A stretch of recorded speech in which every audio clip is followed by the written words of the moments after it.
लब्बैक लब्बैक या रसूल अल्लाह, लब्बैक लब्बैक लब्बैक या रसूल अल्लाह, लब्बैक लब्बैक लब्बैक या रसूल अल्लाह।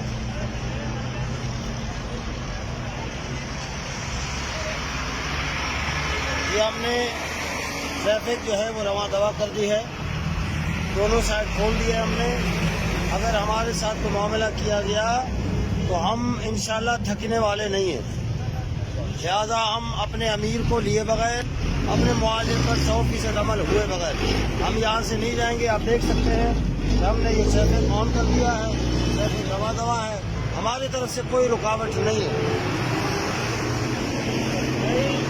लिहाजा इंशाअल्लाह उल अज़ीज़ कल का दिन है उनके पास, और बुध की सुबह अगर उन्होंने कल हमारे मामला तय नहीं किए तो बुध की सुबह इंशाअल्लाह उल अज़ीज़ हमारी मंजिल इस्लामाबाद है। फिर जो रुकावटें आएंगी इंशाअल्लाह अपने सीने के जोर पे, इश्क के जोर पे आगे हम जाएंगे इंशाअल्लाह।